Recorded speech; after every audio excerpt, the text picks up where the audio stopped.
मग पर नाही घ्यावं लागत, असं घ्यावं लागतं की 1/सेकंड आहे, ऊपर आके बनेगा s⁻1 था -1, अगर इनटू लिखा है तो sec⁻⁻1, ठीक है। क्या लिखा है स्टार मार्क करके? Very good. Velocity is a vector quantity whose direction is same as that लिहायचे displacement, whose direction is same as that of displacement. जैसे डिस्प्लेसमेंट की डायरेक्शन कहां पे थी? फ्रॉम इनिशियल टू फाइनल, तो वेलोसिटी की भी डायरेक्शन कहां पे होगी? From initial to final. पढ़ रहे? Velocity is a vector quantity whose direction is same as that of displacement, that is initial position to final position.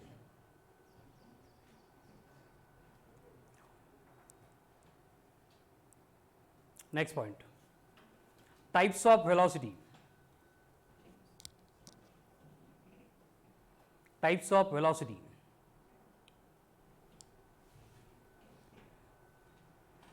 Number 1, uniform velocity. Uniform velocity. क्या होगा uniform velocity? If body covers equal displacement, if body covers equal displacement in equal intervals of time,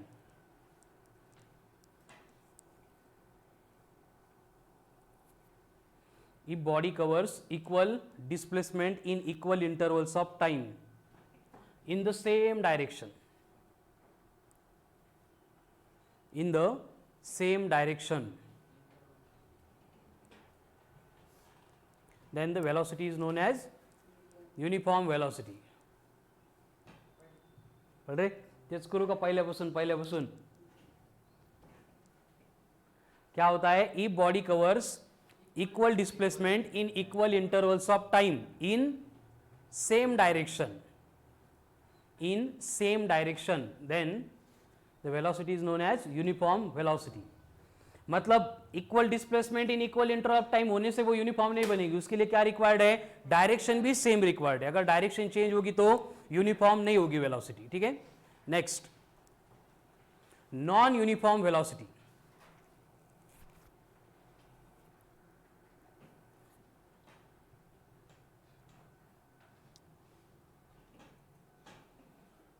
if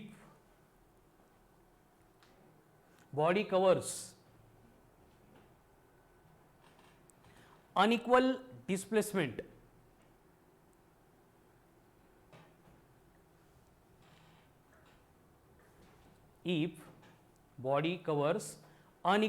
displacement in equal intervals of time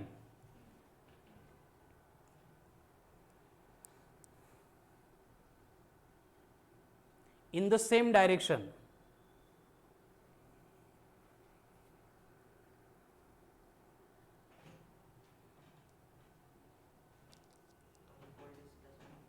unequal displacement in equal intervals of time in the same direction, or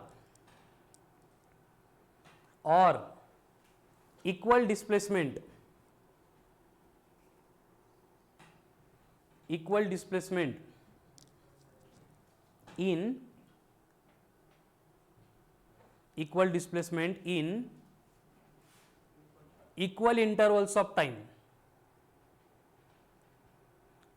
displacement in equal intervals of time, in different direction.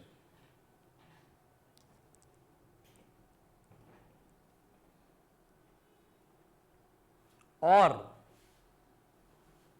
unequal displacement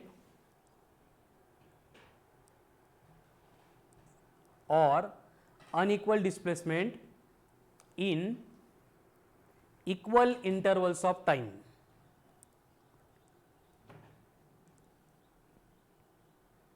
unequal displacement in equal intervals of time in different direction.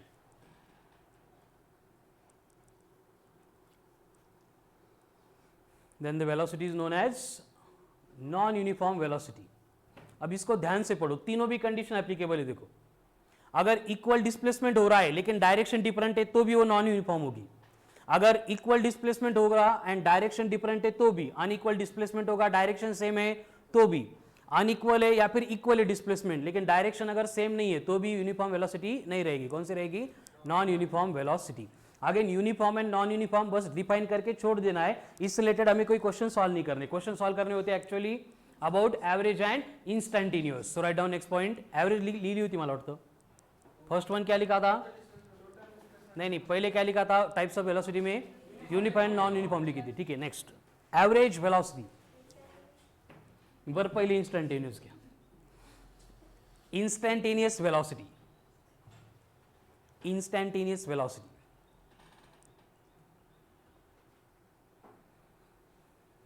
Velocity at the given instant of time. म्हणजे परत तेच, particular second अगर बोला है, third second, fourth second, fifth second, sixth second, seventh second, तो हम क्या निकालेंगे?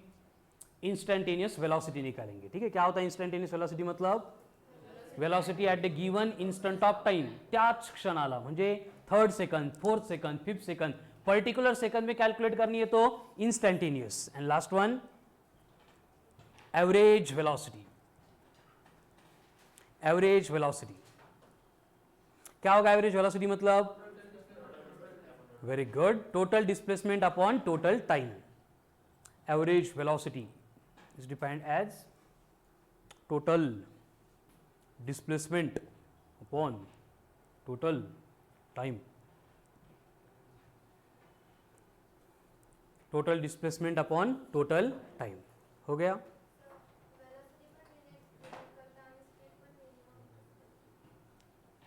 कळतं आपल्याला ते वेलोसिटी v म्हणजे ती वेलोसिटी है। ठीक है, वो जब वेक्टर पढ़ेंगे तब डिफरेंशिएट करेंगे, ऊपर एरो आएगा, अभी जरूरत नहीं उसकी। हो गए चारों टाइप्स ऑफ वेलोसिटी। कौन सी? यूनिफॉर्म, नॉन यूनिफॉर्म, ते सोडून द्यायचं, काही कामाचं नाही। ठीक है, इंपॉर्टेंट कौन है?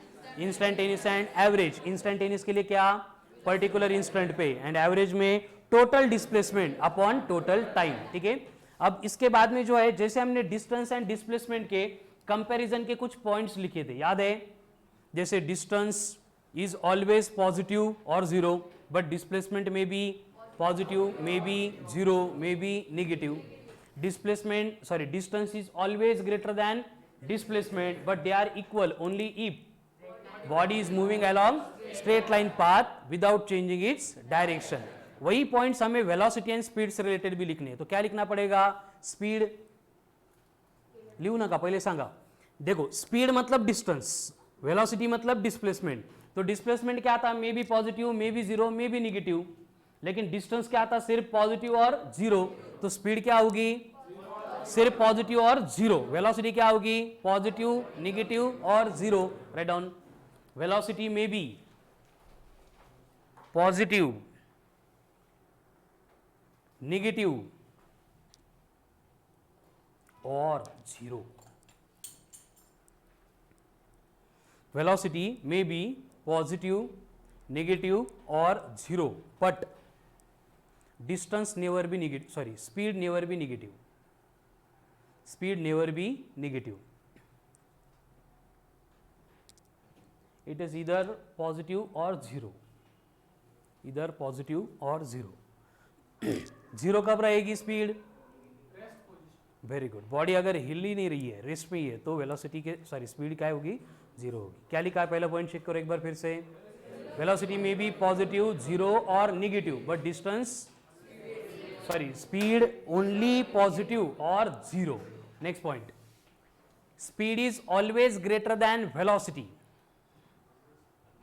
हो, speed is always greater than velocity, but they are equal, but they are equal only if, कब इक्वल होंगे? Body moves along straight line path without changing its direction, but they are equal only if, but they are equal only if body is moving along straight line path. Body is moving along straight line path without changing its direction. Body अगर direction change किए बिना straight line के ऊपर जा रही है तो speed end velocity will be equal, otherwise क्या होगा, हर एक केस में स्पीड ग्रेटर रहेगी वेलोसिटी से. ठीक है, तो तीनों पॉइंट पढ़ लो एक बार.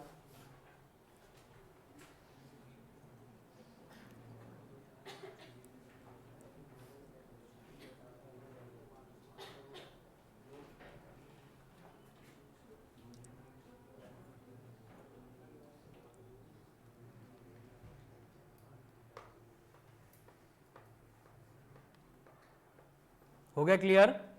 तो देखो अभी हम आज से जो है वेलोसिटी से रिलेटेड डिस्कशन शुरू करने वाले हैं, लेकिन वेलोसिटी में जो है हमें कुछ भी नया नहीं पढ़ना है. जो बातें हमने displacement end speed related discuss की थी वही बातें, वही टाइप के क्वेश्चन रिपीटेडली हमें यहाँ पे सॉल्व करने हैं, बट सॉल्व करने का थोड़ा सा मेथड जो है अलग रहेगा. जैसे हम स्पीड कैलकुलेट करते टाइम क्या करते थे, टोटल डिस्टेंस कैलकुलेट करते थे. वेलोसिटी कैलकुलेट करते टाइम क्या करना पड़ेगा, टोटल डिस्प्लेसमेंट कैलकुलेट करना पड़ेगा. ठीक है, फिर डिस्प्लेसमेंट कैलकुलेट करने के लिए आपको अगर याद होगा तो स्टार्ट में हमने जब भी क्वेश्चन सॉल्व किए थे तो वहां पे हमने इस तरह की स्ट्रेट लाइन की एक स्केल ली थी. यहां पे 0 बोला था, उसके बाद में O, then P, Q, then R, इधर S, देन T एंड इधर U, ऐसे डिफरेंट मार्क किए हुए पॉइंट लिए थे. फिर हमने बोला था कि ईच पॉइंट के बिटवीन का सेपरेशन कितना है, 10 किलोमीटर है. तो अगर हमें यहां पे बोला जाता है कि एक कार है जो स्टार्ट हो रही है फ्रॉम O से, एंड होती है R पे, देन R पे स्टार्ट होके एंड होती है S पे, देन S पे स्टार्ट होके एंड होती है U पे, और यहां पे ट्रैवल करने के लिए जो टोटल टाइम लगा था वो है 2 आवर्स. तो एवरेज वेलोसिटी कितनी होगी हमें कैलकुलेट करना है. तो हम पहले क्या करेंगे, डिस्प्लेसमेंट जो हमारा स्टार्ट का रूल था वो अप्लाई करके कैलकुलेट करेंगे. इनिशियल पोजीशन कौन है, O, फाइनल कौन है, U. अब O से लेके U पे जाना है तो 10 + 10 + 10 कितना हो गया, लेकिन कौन से वाले 30 माइनस अपॉन टाइम कितना लगा, टाइम ऑलवेज हमें टोटली लेना है. ठीक है, तो टाइम कितना लगा 2, तो -30/2 मतलब कितना हो गया, -15 किलोमीटर पर आवर. समझ में आ गया? अगर यहीं पे मुझे स्पीड कैलकुलेट करनी होती तो स्पीड कितनी आती बोलो, करना मत, total distance upon total time.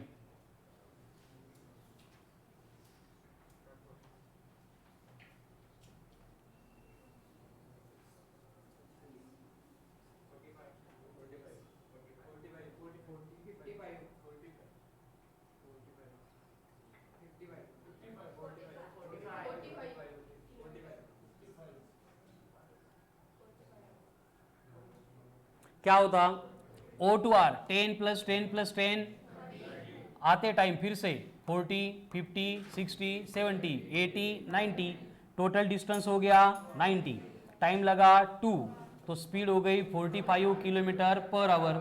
देखो वेलोसिटी निगेटिव है इसलिए हमने पहले लिखा था इट में भी निगेटिव इट में भी पॉजिटिव, बट स्पीड पॉजिटिव ही है.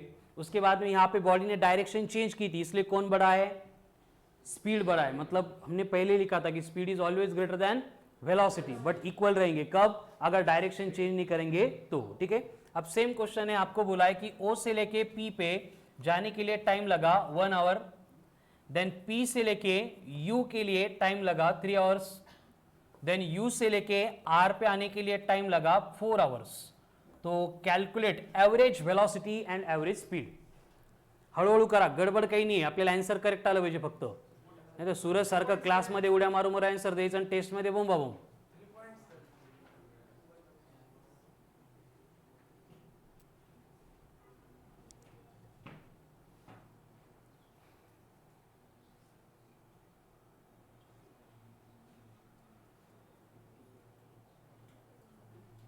ते अरे सोडो ना, बसतो काय.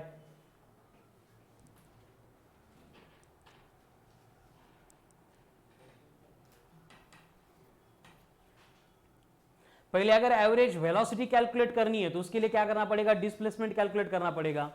अब डिस्प्लेसमेंट के लिए इनिशियल पोजीशन कौन है, O, फाइनल पोजीशन कौन है, R. अब O से लेके R तक 10 प्लस 10 प्लस 10, डिस्प्लेसमेंट कितना हुआ 30 एंड टाइम कितना लगा 8, तो कितना आता है 3.75 किलोमीटर पर आवर। ये कौन हो गई वेलोसिटी। क्लियर। प्लस हो गया माइनस, क्योंकि राइट में गया ना तो यहां पे प्लस। अभी एवरेज स्पीड के लिए क्या रिक्वायर्ड होगा टोटल डिस्टेंस।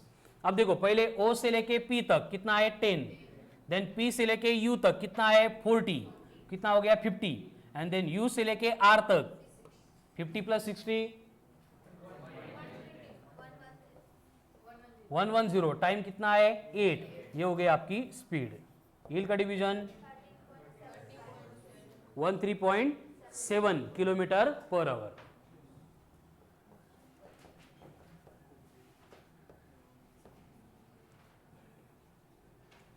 मतलब क्वेश्चन की टाइप चेंज होने वाली नहीं है, जो हमने डिस्प्लेसमेंट एंड डिस्टेंस में पढ़ा था वही सब कुछ है, बस यहाँ पे टाइम से डिवाइड करना पड़ेगा। क्या मिलेगी फिर वेलोसिटी मिलेगी। पहले हम ये स्ट्रेट लाइन के क्वेश्चन सॉल्व करते थे, फिर बाद में कौन आया ओल्ड एज पर्सन, है ना, सर्कुलर ट्रैक पे। चलो हो गया, लिखिए ये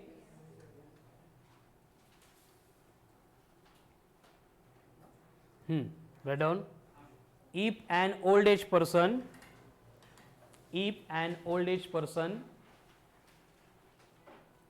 moves along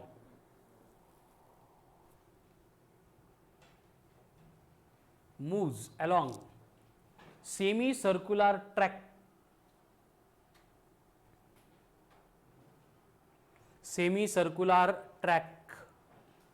of radius 10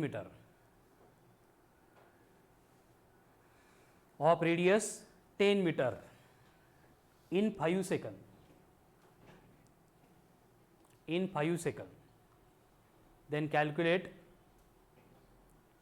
velocity and speed of an old age person.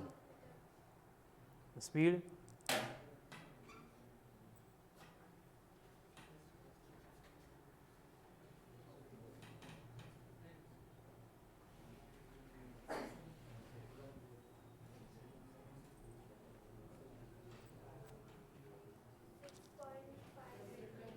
6.5।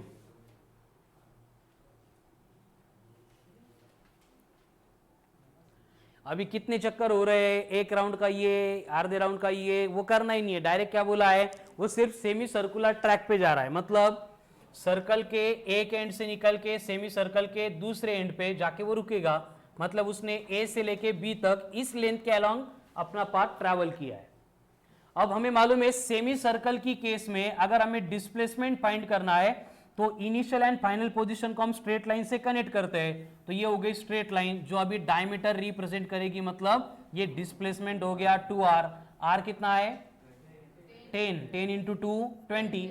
अब इसके लिए टाइम कितना लगा था 5 सेकंड। तो वेलोसिटी क्या बनेगी डिस्प्लेसमेंट अपॉन टाइम, यानी 20 upon 5 that is 4 metre per second. 6.28 very good, ठीक है। लेकिन जब बात स्पीड की आ रही है तो स्पीड में हमें डिस्टेंस लगता है। डिस्टेंस में हमें जो पाथ फॉलो किया था वही लेना है। अब ये पाथ कौन सा है सेमी सर्कल। पूरा सर्कल होता तो 2 पाई आर, सेमी मतलब आधा है तो हाफ से डिवाइड करना पड़ेगा, 2 कट हो गया, यानी म्हातारे माणूस ने कव्हर किया distance that will be pi r, यानी की 31.4। आता हे कुठून आलं, पाय मतलब 3.14 इंटू 10 किया, डेसिमल शिफ्ट होके 31.4। इसके लिए टाइम कितना लगा, अगेन सेम टाइम है 5 सेकंड। तो यहां पे अगर हमें स्पीड कैलकुलेट करनी है तो डिस्टेंस आ गया 31.4 एंड टाइम आ गया 5। तो डिवीजन करेंगे तो हाँ 6.28 कितना आएगा 6.28 मीटर पर सेकंड, ये होगी स्पीड। मतलब डिस्टेंस एंड डिस्प्लेसमेंट हम जैसे कैलकुलेट करते थे वैसे ही कैलकुलेट किया है, फक्त काय करायचंय टाइम ने डिवाइड करायचंय। आ गई स्पीड, आ गई वेलोसिटी, हो गया।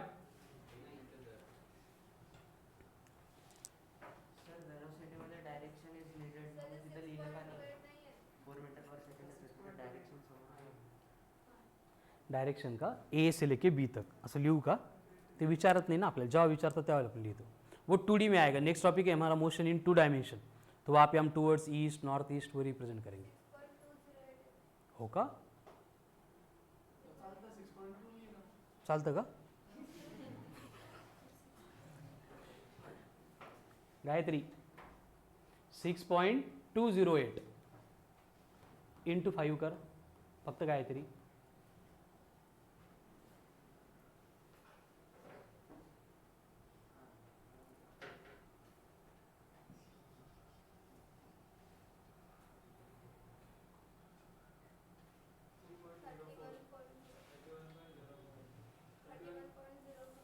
म्हणजे चुकलंय तुझं. दिस इज करेक्ट आन्सर. बरोबर आहे की नाही? तू सांगते ते जर आन्सर करेक्ट असेल तर इंटू 5 केल्यावर 31.4 यायला पाहिजे. आता 6.28 इंटू 5 कर Gayatri.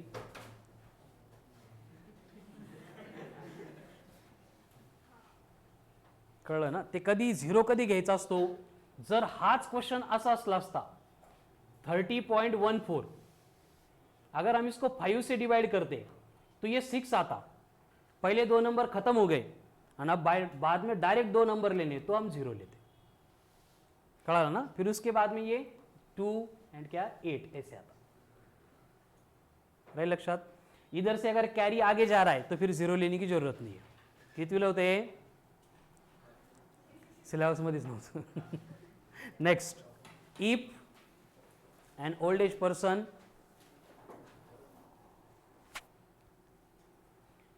moves along circular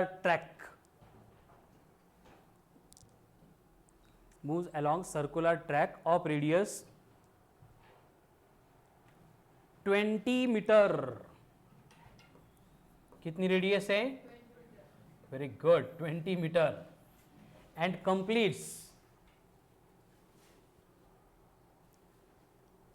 completes each turn किंवा each round in 40 second 40 second. then calculate average speed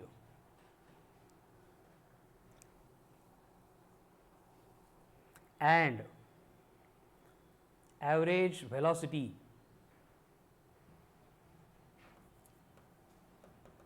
in 3 minutes.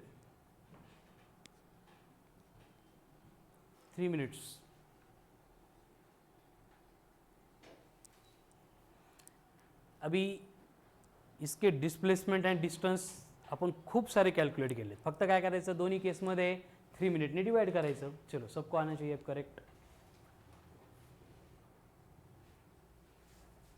कैसे करते हैं इसको? एक राउंड के लिए 40 सेकंड. टोटल टाइम कितना है हमारे पास? 180 है. तो पहले 40 में एक राउंड का डिस्टेंस 2πr, डिस्प्लेसमेंट 2r का 0. राउंड कंप्लीट है तो डिस्प्लेसमेंट 0. दूसरे 40 सेकंड में और एक राउंड मतलब 2πr, फिर से डिस्प्लेसमेंट. तीसरे राउंड में और एक सर्कल मतलब और एक 2πr, डिस्प्लेसमेंट. चौथे सेकंड में और एक round complete, distance 2πr, displacement. अब कितना टाइम बचा? 20 सेकंड. तो 40 में पूरा हो रहा है तो 20 में आधा होगा क्या? राउंड. मतलब 20 सेकंड में डिस्टेंस होगा πr एंड डिस्प्लेसमेंट होगा 2r. यानी कि टोटल डिस्टेंस कवर्ड कितना हो रहा है? 9πr एंड डिस्प्लेसमेंट कितना है? 2r. अभी डिस्टेंस है, डिस्प्लेसमेंट है, इसके ऊपर से क्या निकालना है? Speed end velocity. कैसे निकालेंगे? अब बोर्ड पे ध्यान दो. पहले निकालते हैं स्पीड को. क्या होगा स्पीड का फॉर्मूला? टोटल डिस्टेंस कितना है? 9πr अपॉन टोटल टाइम कितना है? 180. अब यहाँ पे 9 इंटू पाई मतलब 3.14, रेडियस कितनी है? 20 अपॉन कितना है? 180. 1 1 कट, ये 1 ये 2 ये 2 ये 2, कितना हो गया? 3.14 मीटर पर सेकंड. ये कौन है? अब चाहिए वेलोसिटी. कैसे निकालेंगे वेलोसिटी को?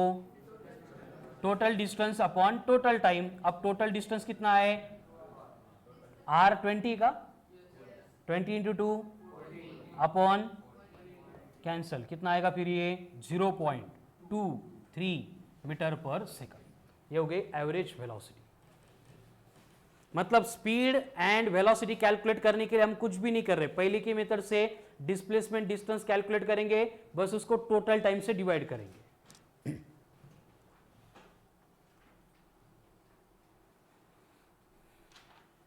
आता बरेच जण असे असतील, बरेच जण म्हणजे मोर दॅन 90% की या टाईपचे क्वेश्चन पण त्यांना आठवत नसतील। लक्षात घ्या, असं जर करत राहिले तर तुमचं काहीच नहीं होणार। फ्रॉम फर्स्ट डे जो कुछ भी पढ़ा था वो रेगुलर रोज रिवाइज करना है, नाहीतर मग परत हे विसरलं, आजचं सगळं कळतं आणि मागच्या वीकमध्ये शिकवलेलं फॉर्मॅट झालं की त्याचा काही उपयोग होत नाही। आजचं थोडं कमी कळालं तरी चालेल, पण मागचं सगळं आठवलं पाहिजे। यासाठी मी सांगितलंय की लेक्चरच्या अगोदर कमीत कमी 30 मिनट्स ईच सब्जेक्ट के लिए हमें प्रीवियस अब तक जो पढ़ाया गया था वो पूरा रिवाइज करना पड़ेगा। आणि एक लक्षात ठेवा, जो कंटेंट लेक्चरमध्ये रेग्युलर बॅचमध्ये कव्हर होतो, नंतर तो रिव्हिजन असेल, इंडिव्हिज्युअल असेल, कोणीही या पद्धतीनं सांगू शकत नाही। कळालं ना? ह्याच गोष्टी जर तुम्ही मला इंडिव्हिज्युअली विचारायला आल्या तर मी सांगतो, बट जे सांगायला मला इथे 1 तास लागतो तिकडे सांगायला मला 3 मिनिट लागतात। कळालं ना? त्यामुळं हे मिस नाही करायचं काही जरी झालं तरी। आणि इथं आपण एवढ्या मेहनतीने जे प्रिपेअर करतोय, जसं या टाईपचे एक्झाम्पल पहिले कळतच नव्हते, बरोबर आहे की नाही? म्हणून आपण म्हाताऱ्या माणसाला खूप पळवलं होतं, मग कुठं कळायला लागले होते, आन्सर करेक्ट यायला लागले होते। पण जर मधल्या काळामध्ये त्याला बघितलंच नसेल, गेला म्हातारा माणूस, गेला आणि सगळे प्रॉब्लेमही गेले। हो गया क्लियर? चलो अभी सिमिलर टाइप का वन मोर, ये सॉल्व केलं तो कोणी? आले the answer same? Very good. चलो, if an old age person moves along radius, moves along a circular track of radius 100 meter, moves along a radius, circular track of radius 100 meter and completes each round in 30 seconds, each round in 30 seconds,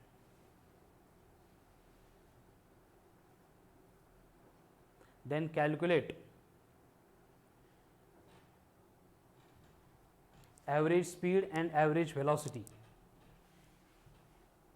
then calculate average speed and average velocity in 2.5 minute. 2.5 म्हणजे 2 आणि अर्धा, अडीच, 2.5 minute.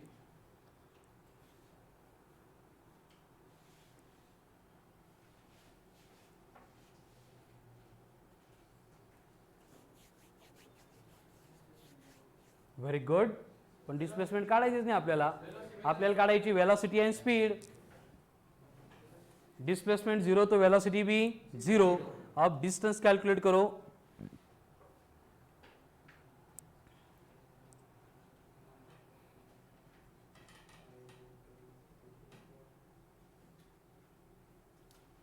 देखो radius 100 metre है, एक round के लिए, बरोबर बरोबर, करा करा करा करा,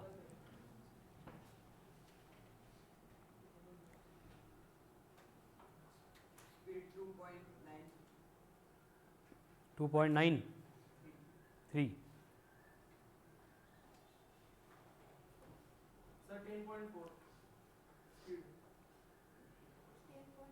10.3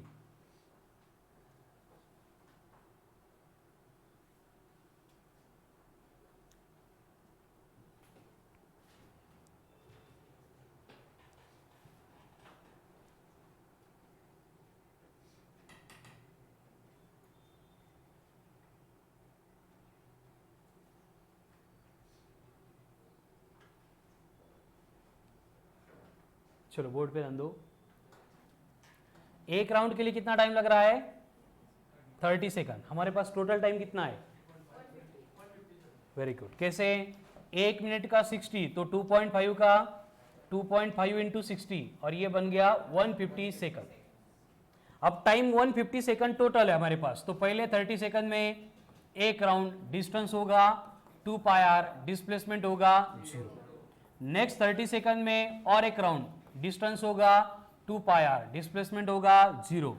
आगे के 30 सेकंड में वन मोर राउंड, डिस्टेंस होगा 2 पाई आर, डिस्प्लेसमेंट होगा 0। नेक्स्ट 30 सेकंड में वन मोर राउंड, डिस्टेंस होगा 2 पाई आर, डिस्प्लेसमेंट होगा 0। किती झाले? और 30 बचे, ठीक है। वन राउंड कंप्लीट, यानी डिस्टेंस 2 पाई आर, डिस्प्लेसमेंट 0। ओवरऑल डिस्प्लेसमेंट कितना है? 0 है। तो वेलोसिटी का फॉर्मूला क्या होता है? Displacement upon time. तो 0 अपॉन एनीथिंग इज 0, यानी वेलोसिटी 0 हो गई। जब हम स्पीड कैलकुलेट करेंगे तो स्पीड के लिए लगेगा टोटल डिस्टेंस 2 + 2 + 2 + 2 + 2 कितना है? तो ये आ गया 10 पाई आर एंड टोटल टाइम कितना है? 150, यानी कि यहाँ पे 150 into pi into 100 divided by, sorry ये 10 था, डिवाइड बाय 150, 0 0 कट, ये 3 ये 2 कितना आएगा फिर? 20 पाई अपॉन 3, मतलब कि अराउंड 20 मीटर पर सेकंड। कसं की पाय 3.14 आहे, 3 से कट हो गया तो 20 मीटर पर सेकंड। आलो तो हिमांशु? दोन्ही पण व्हेरी गुड। बघू, गुड। 2.9, 10.3, 10.4, 5 पायर का घेतलं तू? 5 राउंड कंप्लीट होतात ना, एका राउंड मध्ये किती असतं? मग त्याला 2 ने मल्टिप्लाय करावं लागेल ना। 5 इंटू 2 पाय आर, व्हेरी गुड, मग बरोबर आहे। चला नेक्स्ट। अभी घड्याळ, घड्याळ से पहले और एक टाइप का क्वेश्चन साक्षी ने डाउट विचारला मला वाटतं काल। If a body covers 3/4 round, body covers 3/4 round of radius 20 meter in 4 seconds, in 4 seconds, then calculate speed and velocity. Sachin काय झालं? फ्यूज उडायला लागले का सगळे? विचार करा, काल एग्जाम देणाऱ्या स्टुडंटचे नंबर फ्रॉम महाराष्ट्र अराउंड एवढे होते।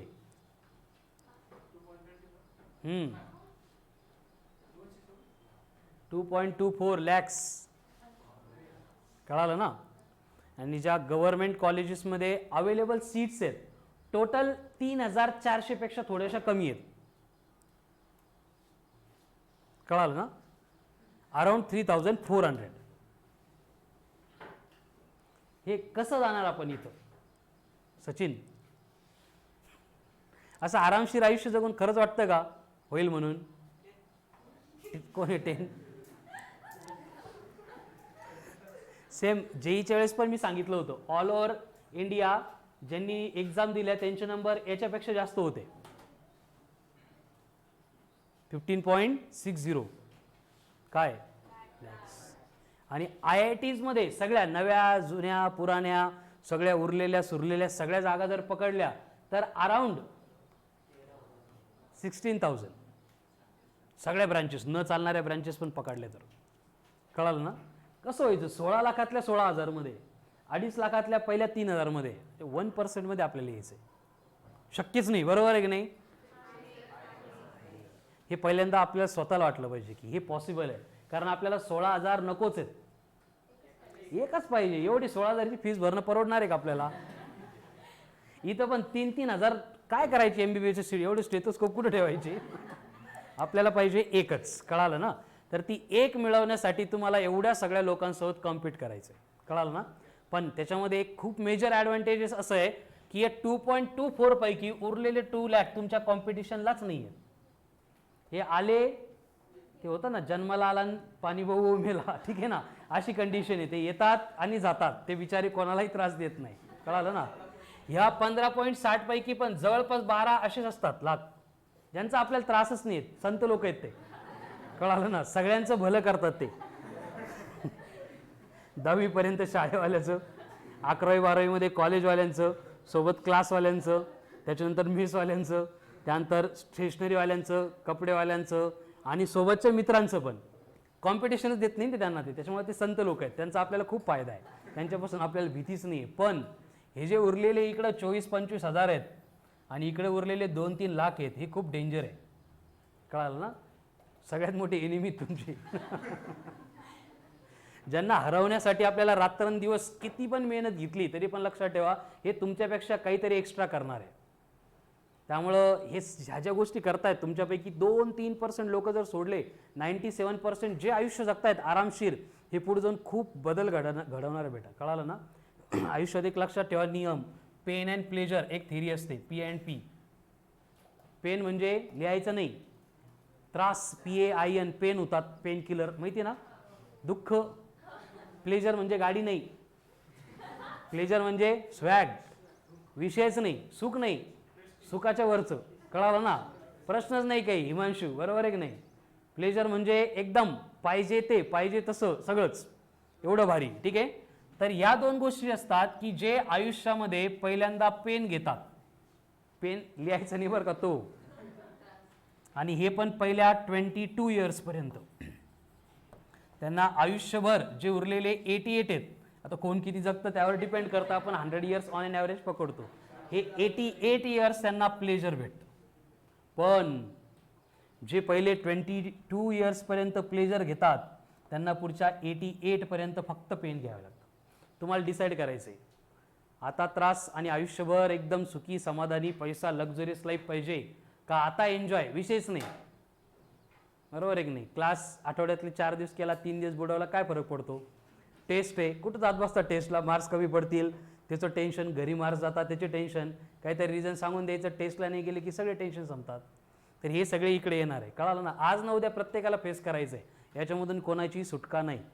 आणि या गोष्टी लक्षात ठेवा, जेवढ्या लवकरात लवकर फेस केल्या तेवढं आपण फ्री होऊन जातो. समजा एखादी गोष्ट आहे, टेस्टमध्ये मार्क्स कमी पडले, बरोबर आहे की नाही, आणि घरच्यांचा फोन आला किती मार्क्स पडले, आपण जर ते सांगायचं टाळलं तर काय होईल? टेस्ट झाल्या आपण टाळू शकतो, संध्याकाळपर्यंत टाळू शकतो, दुसऱ्या दिवशीपर्यंत तुम्ही जरी नाही सांगितले ऑफिसवरून मेसेज जाणारच आहे, मग एकदा घरच्यांचा भडका उडणार आहे. बरोबर आहे की नाही?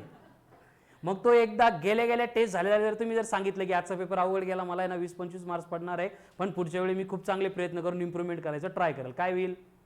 10-15 मिनिटं कधी पण ते झापणारच आहे. बरोबर आहे ना? ते आज असेल, संध्याकाळी असेल, उद्या असेल, बट तुम्ही जर टेस्ट झाल्या इन्स्टंटली जर ते करून घेतलं तर बाकी दिवस आपण रिलॅक्स असतो. पण आपण घरी सांगितलेलं नाही, डोक्यात तेच चक्कर असतं. बरोबर आहे? गायत्री घरी गेल्यावर आज आहे, नाही सांगतो मी एक एक्झाम्पल, जर सांगितलं नाही आपण तर घरी गेल्यानंतर आपल्याला माहिती की आता नाही, नंतर नाही, नंतर, मग त्या टेन्शनमध्ये आपण जगत असतो. तोच विषय हा आहे की हे पेन आपल्याला येणारच आयुष्यात. पण हे काय होतं की स्टुडंट लाईफमध्ये जर आले तर ते एकदम इझिली आपण सर्व्हाइव्ह करू शकतो. जेव्हा तुमची स्टुडंट लाईफ संपते आणि जेव्हा ॲक्च्युअल तुम्ही ग्राउंडवर प्ले करायला जातात तेव्हा लक्षात ठेवा तुमच्यासोबत कोणीच नसतं. आता कसं आहे, घरचे भाऊ दादा बाई हे की नाही, काय झालं नाही समजलं, टेन्शन न घेऊ, या सगळ्या गोष्टी इथं आम्ही पण तुम्हाला सांगायला. एकदा हे सगळं संपलं, एकदा ग्राउंडवर तुम्ही प्ले करायला गेले, जॉब करायला लागले, ते तुम्हाला कोणीही सांत्वन करत नाही, सिम्पॅथी नाहीच, पाहिजे तर पाहिजे. मग तिकडे काय करायचं ते करा. जसं IT वाले प्रोजेक्ट जॉब करतात, आपल्याला खूप भारी वाटतं, बरोबर आहे की नाही, पण मी त्यांची लाईफ सांगितलेली, ते फक्त 2च दिवस जगतात, सॅटर्डे आणि संडे.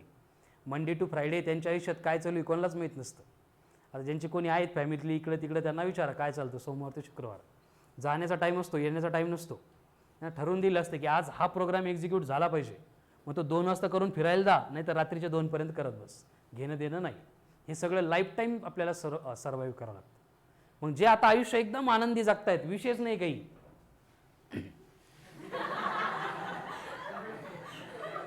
तर हे लक्षात घ्या, पुढे या सगळ्या गोष्टी फेस करायच्या आहेत आपल्याला. आणि यावर सगळ्यात बेस्ट सोल्युशन मी जे सांगतोय ते फॉलो करा. कालचा पेपर झाला, पेपरनंतर ज्यांनी प्रामाणिकपणे शेवटच्या दिवसापर्यंत व्हॉइस नोट्स सांगितलेल्या गोष्टी ज्या फॉलो केल्या होत्या त्यांचा फोन होता पेपरनंतर, सर क्वेश्चन सोडवायची गरजच नाही पडली. जवळपास 42 ते 43 क्वेश्चन असे होते की त्यांच्या नोटबुक जर चेक केल्या त्याच्यामध्ये स्टार मार्क करून लिहून दिलेले पॉईंट्स होते. फक्त प्रामाणिकपणे ज्यांनी सोडवले त्यांचे असेच क्वेश्चन सॉल्व्ह झाले. त्यामुळे आपले 135, 140, 145, 150 सगळेत जे शेवटपर्यंत येत होते ते, कळालं ना. पण ज्यांनी या गोष्टी फॉलो नाही केल्या आणि त्यांना पेपर झाल्यानंतर कळालं की असं काहीतरी होतं, त्यांचेही फोन आले की सर लय खूप मोठी चूक झाली, तुम्ही सांगत होते बट तेव्हा ऐकलं नाही, हे नाही ते नाही. बट आता त्याला काही एक्सक्यूज आहे, एक ऑप्शन आहे का?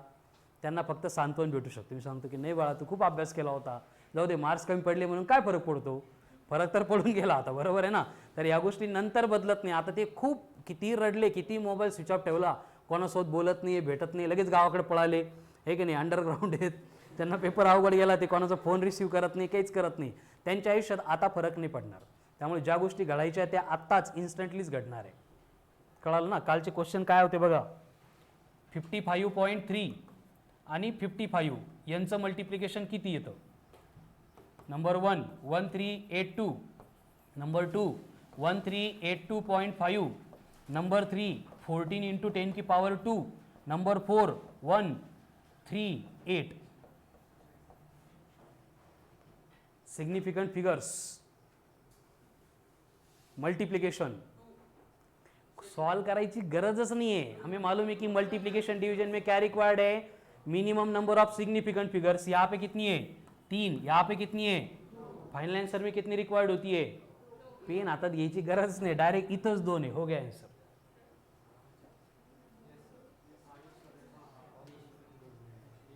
आठवले का रूल, एडिशन सब्ट्रैक्शन में same number of decimal places, multiplication division में same number of significant figure.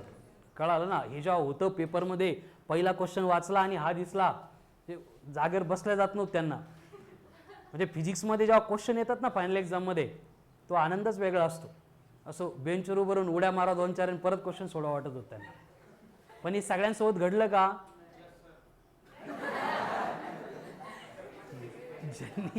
ज्यांनी शेवटपर्यंत सगळ्या 100% गोष्टी फॉलो केल्या त्यांच्यासोबतच.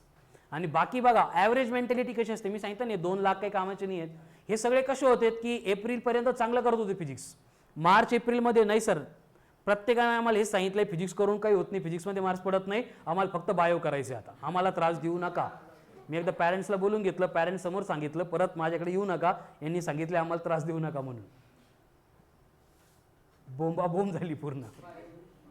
जे बायोच्या वर्षावर उड्या मारत होते गेले, ज्यांनी बायोसोबत फिजिक्स पण केलं होतं ओळख गए, आणि ज्यांनी फिजिक्स सोडून फक्त बायो आणि फक्त केमिस्ट्री केलं होतं, कार्यक्रमच झाला त्यांचा. कळालं ना. बायोमध्ये जसं मागच्या वर्षी आपण बघितलं झगमगाट होता, 350, 345, 355, यावर्षी 300 प्लसच नाहीत कोणी. त्यामुळं आपला फिजिक्स हा 100% साथ देतो, शेवटपर्यंत देतो. कळालं ना. इथं हात पकडून ठेवायचा फिजिक्सचा फक्त. कळालं ना. मग बायोचा पेपर सोपा येऊ द्या, केमिस्ट्रीचा अवघड येऊ द्या, फिजिक्स अवघड येऊ द्या, 100% तुमची नैया पार होणार म्हणजे होणार. कळालं ना. पण हे एक दिवसाचं नाही आहे. जसं सचिनला आज होतंय, वाचलं असतं तर बरं झालं असतं त्याला क्वेश्चन बघून, ओल्ड एज पर्सन वगैरे, म्हणजे डोकं सांगताय कुठतरी होतं डोक्यात, पण कुठेही सापडत आहे का, हे आपल्याला सापडलं पाहिजे. त्यासाठी काय रिक्वायर्ड आहे, whole syllabus revision per day, every day, है ना. नाही तर आम्ही उठतो आठवड्यातनं 2 दिवस व्हॉइस नोट सेंड करतो आणि बाकी गायब.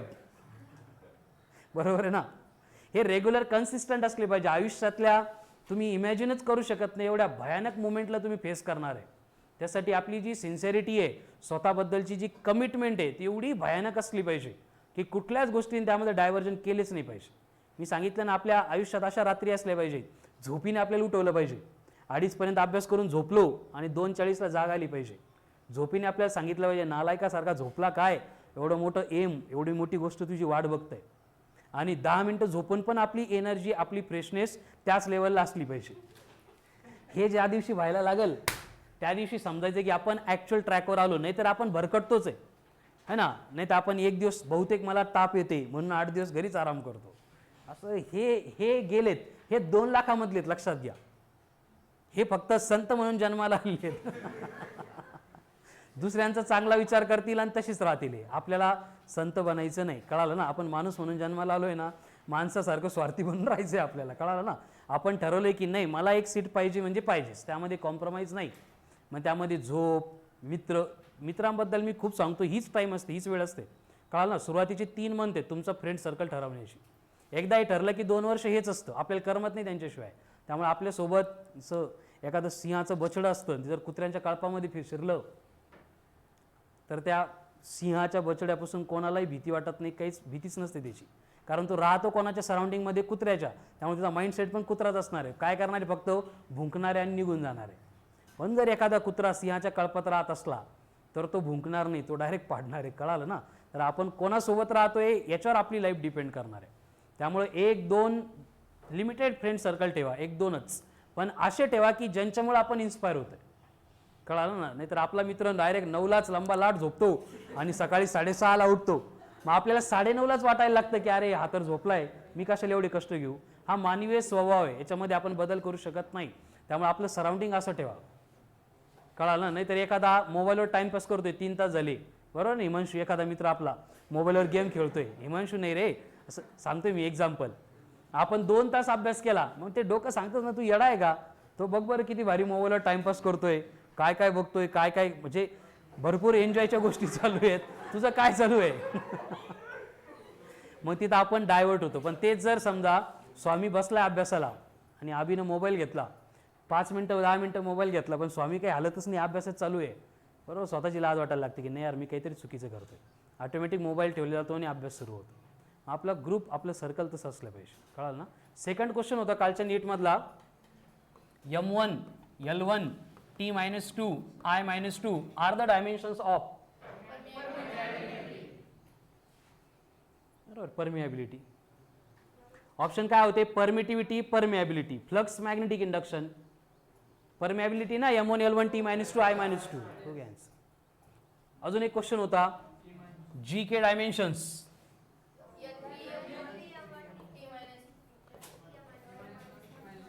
पोटेंशियल एनर्जी के डायमेन्शन्स. ओय, पोटेंशियल एनर्जी, हळू जरा ब्रेक लावायचं. L2 M1 T-2. हो आलेत. त्यामुळे कुठलाही टॉपिक स्किप करायचं नसतो, प्रत्येक वेळी हा पॅटर्न चेंज होतो. कळालं ना?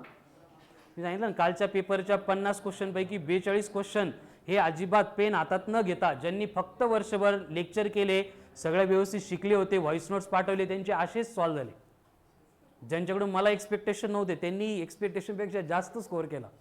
त्यांना मला वाटत होतं की यांनी 70-75 पर्यंत क्रॉस करायला पाहिजे. ते सांगतो सर 135 येत आहेत. हे मागच्या 3 महिन्यामध्ये फिजिक्स सोडून दिलेले बरं का. हे मागच्या 2 महिन्यापासून तर मीच कंपल्सरी केलं होतं फिजिक्स करूच नका, कारण फिजिक्स 2 वर्ष केलं तरच होतं, 2 महिन्यात काहीच होत नाही. आणि बायो केमिस्ट्री असं आहे की शेवटच्या एक्झाम जायच्या अगोदरच्या 2 तासात पण ते एकदा रिवाईज करावंच लागतं. कळालं ना? बायो वाटतं तसं, त्यामुळे भरोशावर राहू नका त्याच्या. इथं तुम्हाला गॅरंटेड मार्क्स आहेत फिजिक्समध्ये. कळालं ना? चला नेक्स्ट.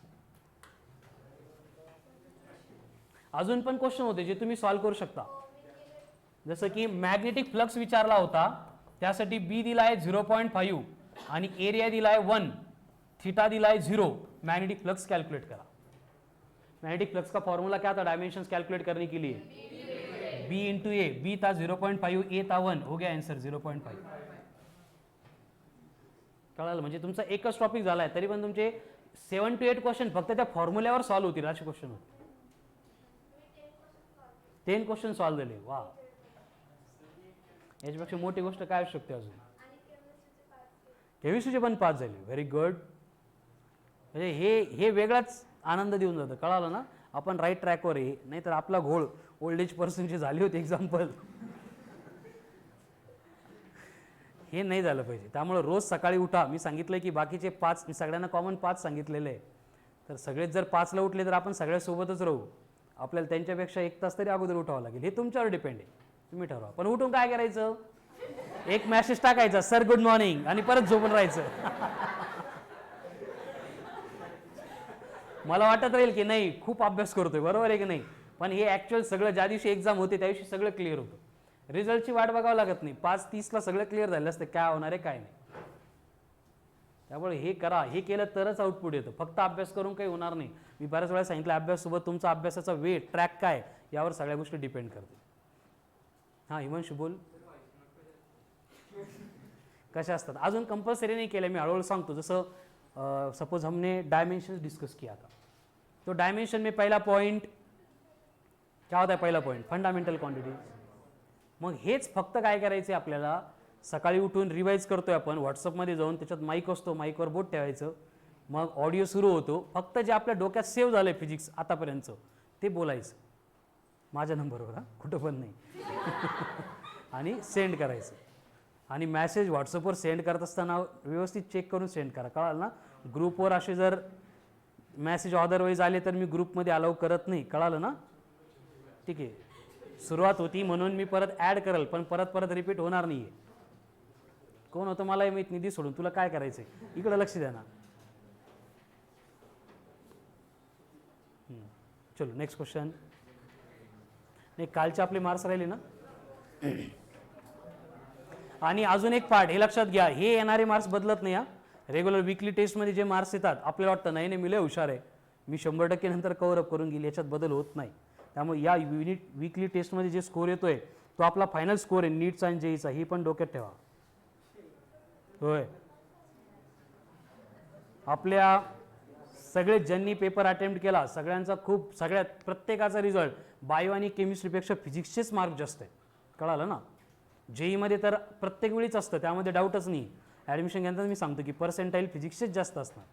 जेईचे पण तुम्ही बघितले, गायत्री आणि त्यांनी पेपर दिले होते, वर्कशीटचे क्वेश्चन ॲज इट इज तिकडे होते. जेईत प्रॉबिलिटी कमी असते, ह्यावर्षी होतं, दरवर्षी मी जेईत सांगत नाही, पण नीटमध्ये मी कन्फर्म सांगतो 35 तर आपलेच. 35 क्वेश्चनची तर लिहून गॅरंटी आपली, लिहून. कळालं ना. त्यामध्ये पण जे आपले प्रिंटेड नोट्स आहे, मॉड्यूल आहे, त्यामध्ये पण मी सांगितलंय solved example are only for जेईवाले. कळालं. नीटवाल्यांना सॉल्ड एक्झाम्पलच्या लेवलचे क्वेश्चन येतच नाहीत. कालच्या पेपरमध्ये तर फक्त 4 क्वेश्चन असे होते ज्याला पेन हातात घ्यावा लागला असता, ज्याचा अभ्यास कमी आहे, जे मी सांगितलेल्या गोष्टी फॉलो करत नाही त्यांना. बाकीच्यांनी तर असेच सोडवले, करायची काही गरजच नाही. बघितल्या अरे झालं, 50 वेळा बडबड केली क्लासमध्ये. जसं आपला डायमेन्शन सुरू होता बरोबर नाही, महिनाभर मी तेच रिपीट करत होतो. काही लोक कंटाळले होते, याला काय कामधंदे नाही का म्हणून.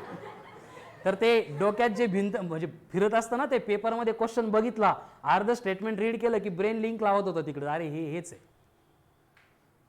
त्यांचे स्टार मार्क केलेले नोटबुक जर चेक केले, स्टार मार्क जर चेक केले तर 30-40 स्टेटमेंट असेच आहेत की जे ॲज इट इज उतरले म्हणून. कळालं ना. हे तुमच्यासोबत पण घडणार आहे, पण आपण त्या टीममध्ये असलो पाहिजे. कोणत्या टीममध्ये? जी जिंकली ती, बरोबर एक नाही, नाही तर काही अगोदरच पळाली होती ग्राउंड सोडून, त्यांचं काही खरं नाही आहे. बरं, कालची टेस्ट. पहिले युनिट टेस्ट मॉर्निंग. ओय ओय काय होतंय, बरं आहे ना. श्लोक व्हेरी गुड. Once again -3. प्रत्येक वेळी -3 कसं काय, एवढा कसं काय एकदम. +3 आले ते पण 3च होते ना. सार्थक अर्धे व्हेरी गुड बेटा. 0. गावाकडे जाऊन येतो का अजून एक. प्रद्युम्न +5. बघ त्याच्याकडे 2 दिवसात येऊन त्याने 5 घेतले. अभिजित जंगले 10. कुठे आहे अभिजित. अनुप 14. गणेश, कारण तू बडबड करतो आपल्याकडे त्या बाबतीमध्ये सर खूप स्ट्रिक्ट आहे. कळालं नाही. एक्झाममध्ये विषयच नाही काही. एक्झाममध्ये मी सांगितलं माझं पण ऐकत नाही. मी जर सांगितलं एखाद्याला लिहू द्या, त्याला 10 मिनटं पेपर नाही. एक्झाममध्ये माझं ओपिनियन व्हॅलिड नाही, तेव्हा तुमचा तर काही प्रश्नच नाही. तुला तर धरून फेकून देईन खिडकीतून. गणेश 16. कुठे आहे गणेश. गावाकडे गेले होते तुम्ही पण. लाजा धरा जरा. 4 दिवसाला गावाकडे पळता. हो निसता एक, आणि त्याच्या अगोदर निसता एक गेलता ते मला भेटायला आले, तेव्हा गावाकडे गेले नव्हते तुम्ही. सर्वज्ञ पण होता तुमच्यासोबत. तो यशवंत आणि श्रवण मागच्या मे मध्ये 20 दिवस हॉलिडे होते. कळालं ना. त्यांचे घरचे आणि मी पण त्यांना रिक्वेस्ट केली की जा बाबा गावाकडे. 1 दिवस पण गावाकडे नाही गेले ते. याचा रिझल्ट कळेल पुढच्या वर्षीच्या नीटमध्ये त्यांचा. ते मी आले नाही तर पळाले. संग्राम घाटे लय घाटा भेटो तुझा 17. ओम कोरडे 21. तर क्लासमध्ये बडबड कर तू. हर्षल कमी आली बेटा 22. 2-4 दिवस यांनी सोबत बसला होता का. सचिदानंद 24. हिवाळे 25. कृष्णा 29. हर्ष 30. सर्वज्ञ 30. स्वामीराज 36. अभिषेक 39. पार्थ 44. कुठे आहे पार्थ. बघ बेटा किती फरक व्हायला लागलाय तुझा. हे ग्रुप बदलला की अशा गोष्टी घडतात आपल्यासोबत. विवेक धोत्रे 46. महेश 51. Very good. हिमांशू 54. हर सोबत राहायला लागला ना तू आजकाल. स्वामीमुळे काही अभ्यास होत नव्हता तुझा. प्रतीक जगताप 55. कुठे आहे प्रतीक. संकेत 55. सूरज व्हेरी गुड बेटा 63. अँड ठरल्याप्रमाणे एकच आहे फर्स्ट रँकवर नेहमी, गायत्री 67. टाळ्या वाजवा. तेवढंच. आता बाकीच्यांपेक्षा चांगले आहेत म्हटल्यानंतर. त्यानंतर आफ्टरनूनला तर रेकॉर्ड ब्रेकच केले. हिमांशू 0. हे गोळ कळत नाही मला. एका टेस्टला 50 आणि दुसऱ्या टेस्टला 0. कॉल येत होता. कॉल करणाऱ्यांना स्टेटसला ठेवून सांगायचं या टाईममध्ये कॉल करू नका म्हणून.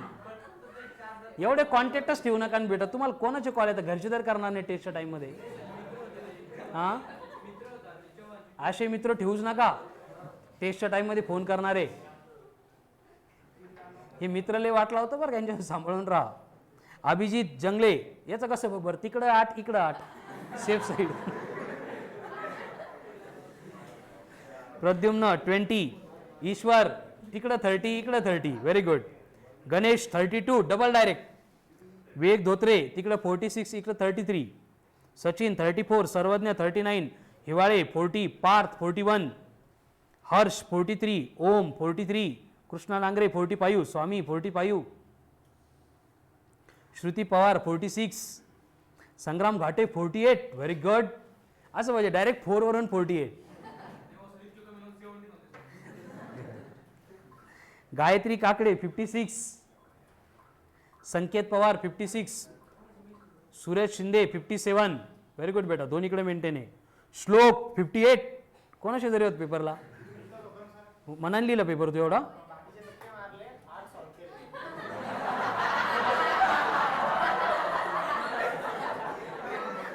सगळे बरोबर आले काय?